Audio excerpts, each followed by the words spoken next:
Hi friends, welcome to the new concept. ప్రస్తుత technology మానవ జీవితంలో, జీవన శైలిలో ఏ విధంగా ప్రభావం చూపిస్తుంది అనే విషయం మీద మాట్లాడుకుందాం. Welcome to my channel speaks unique life style with present technology. The state of emotional well being సంస్థ సర్వే చేసిన 2024 రిపోర్ట్ ప్రకారంగా కేవలం 3% భారతీయులు మాత్రమే టెక్నాలజీతో ఆరోగ్యకరమైన సంబంధం కలిగి ఉన్నారు అని తేల్చి చెప్పింది.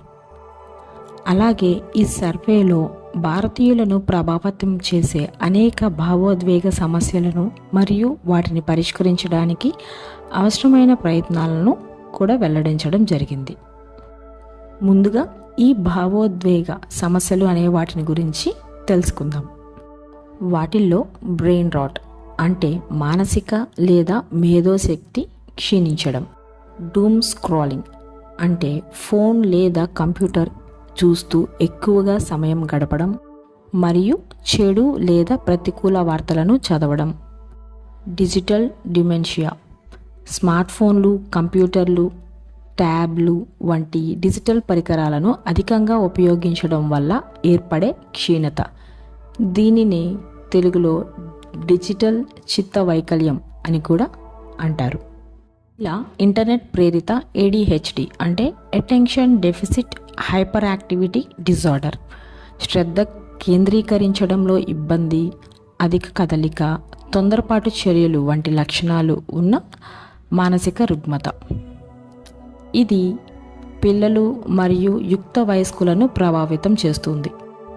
అలాగే phantom vibration syndrome, mobile phone లేదా ఇతర సాంకేతిక పరికరం వైబ్రేట్ అవుతుందని తప్పుగా భావించడం, దీనిని ఫ్యాంటమ్ రింగింగ్ సిండ్రోమ్ అని కూడా అంటారు.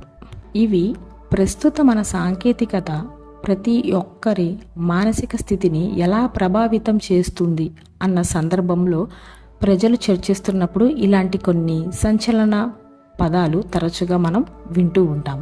అలాగే 1-to-1 సహాయం ద్వారా విడుదల చేయబడిన state of emotional well being రిపోర్ట్లో 83,000 కౌన్సిలింగ్ సెషన్లు, 12,000 స్క్రీనింగ్ పరీక్షలు మరియు 42,000 అసెస్మెంట్ల ద్వారా వీటిని ఆధారంగా కనుగొన్నవి.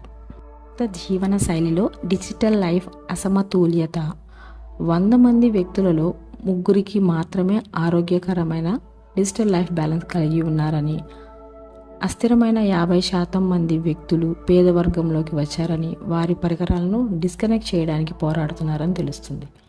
మరో 10% మందికి తగిన డిజిటల్ లైఫ్ బ్యాలెన్స్ లేక ఇబ్బందులు పడుతున్నారని తెలుస్తుంది.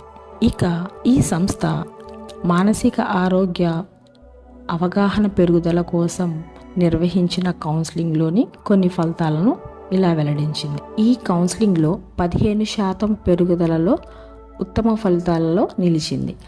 ప్రజలు ఆందోళన, డిప్రెషన్ మరియు కార్యాలయంలో ఒత్తిడి వంటి వృత్తిపరమైన సహాయాన్ని కోరడం కోసం ఎదురు చూస్తున్నారని వేదిక సూచిస్తుంది. ఆశ్చర్యకరంగా పని సంబంధిత సమస్యల కోసం మద్దతు కోరుతున్నవారు 23% మంది ఉద్యోగులు కష్టమైన కార్యాలయ సంబంధాలతో పోరాడుతున్నారని ఈ రిపోర్ట్లో వెల్లడైంది. ఈ రిపోర్ట్ ద్వారా ఒక ఆరోగ్యకరమైన కమ్యూనికేషన్ మరియు మానసికంగా సురక్షితమైన కార్యాలయాల అవసరం ఎంతైనా ఉందని ఈ సర్వే నొక్కి చెబుతుంది. ముఖ్యంగా ఎక్కువ మంది పురుషులు ఈ కౌన్సిలింగ్ను ఆశ్రయిస్తున్నారని తెలుస్తుంది. సాంప్రదాయకంగా మహిళలు చికిత్స మరియు భావోద్వేగ మద్దతు కోరేందుకు మరింత బహిరంగంగా ఉంటారు. పురుషుల విషయానికి వస్తే మిగతా అనేక విషయాలలో బయటికి చెప్పుకోకుండా ఉండడానికి ప్రయత్నిస్తారు. ఎందుకంటే అలా చేయడం మ్యాన్లీగా ఉండదు అని పురుషులు అభిప్రాయపడతారు అని నిపుణులు చెబుతున్నారు. అయితే కౌన్సిలింగ్ పొందుతున్న పురుషులలో 7% పెరుగుదల ఉన్నట్లు తాజాగా ట్రెండ్స్ చూపిస్తున్నాయి. ఇది సానుకూల మరియు చాలా స్వాగతించే మార్పును సూచిస్తూ ఉంది. ఇందులో 70% మంది ఆర్థిక సంప్రదింపులు పురుషులు తీసుకోగా, మహిళలు 60% రిలేషన్షిప్ కౌన్సిలింగ్ సెషన్లకు హాజరయ్యారు. మానసిక ఆరోగ్య సమస్యలు యువతల్లో ఎక్కువగా మనకు కనిపిస్తూ ఉంటాయి. 30 ఏళ్లలోపు వారిలో ఆందోళన మరియు డిప్రెషన్తో పాటు మానసిక ఆరోగ్య సమస్యలు చిన్న వయసు వారిని అసమానంగా ప్రభావితం చేస్తున్నాయి. ఉద్యోగ పరివర్తనలు మరియు రిలేషన్షిప్ మేనేజ్మెంట్ వంటి ఒత్తిళ్లు పెరిగిన ఆందోళన మరియు డిప్రెషన్ స్థాయిలకు దోహదపడతాయని సర్వే కనుగొనింది. 25 ఏళ్లలోపు వ్యక్తులలో 92% మంది ఆందోళన లక్షణాలను మరియు 91% మంది నిరాశ సంకేతాలను ప్రదర్శిస్తున్నారు. ఈ టెక్నాలజీ కారణంగా డిప్రెషన్లోకి వెళ్ళిపోయి ఆత్మహత్య ప్రయత్నాలు మరికొన్ని ప్రమాదాలు ఎక్కువగా పెరిగిపోతున్నాయని ఈ సర్వే వెల్లడించింది. ఈ నివేదికలో కొన్ని సానుకూల అంశాలు ఉన్నప్పటికీ ఇది ఆహ్లాదకరమైన అన్వేషణ కాకపోవచ్చు. సర్వే ప్రకారం గత సంవత్సరం అనగా 2023 సంవత్సరాలలో పోలిస్తే ఆత్మహత్య ప్రమాద కేసుల్లో 22% పెరుగుదల మరియు బాధాకరమైన కేసుల్లో 17% పెరుగుదల ఉందని చెప్తుంది. కౌన్సిలింగ్స్ కోరుతున్న వారిలో దాదాపు సగం మంది తీవ్రమైన మానసిక సవాళ్లను ఎదుర్కొన్నారు. అందుబాటులో ఉన్న అధిక నాణ్యత మానసిక ఆరోగ్య వనరులు మరియు చురుకైన జోక్యానికి తక్షణ అవసరాన్ని నివేదికకి చెప్పింది. The state of emotional wellbeing report ఏదైతే ఉందో అది ఒక స్పష్టమైన చిత్రాన్ని మనకు చూపిస్తుంది. మానసిక ఆరోగ్యంపై అవగాహన పెరుగుతున్నప్పుడు సవాళ్లు కూడా ఉన్నాయి అని, ఇప్పుడు మనం దానిని ఎలా ఎదుర్కోవాలో అనే దానిపైన మన మానసిక ఆరోగ్యం ఆధారపడి ఉంటుంది అనేది ఈ రిపోర్ట్ ద్వారా తెలియజేయడమైంది.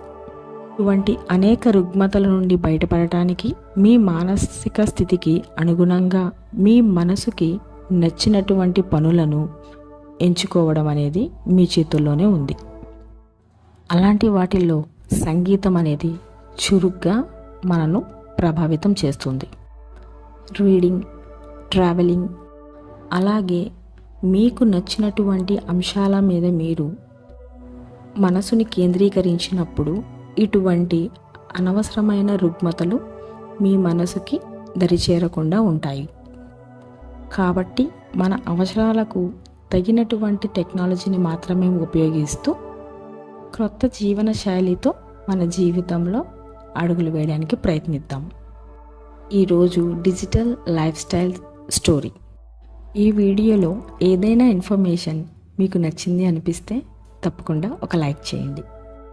అలాగే ఇది విలువైన సమాచారం అనిపిస్తే మీ ఫ్రెండ్స్ అండ్ ఫ్యామిలీ మెంబర్స్తో షేర్ చేసుకోండి. ఈ వీడియో పైన మీ అభిప్రాయాన్ని ఖచ్చితంగా కామెంట్స్ రూపంలో మాకు తెలియజేయండి. ఈరోజు కాన్సెప్ట్ మీకు ఖచ్చితంగా నచ్చుతుందని ఆశిస్తున్నాను.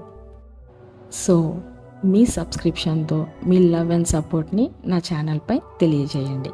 అలాగే బెల్ ఐకాన్ మీద ట్యాప్ చేయడం మర్చిపోకండి. ఇకపై మరిన్ని ఇన్ఫర్మేటివ్ వీడియోస్ కోసం మన ఛానల్ని ఫాలో అవ్వడం మర్చిపోకండి. Till then, thank you one and all. Thanks for watching.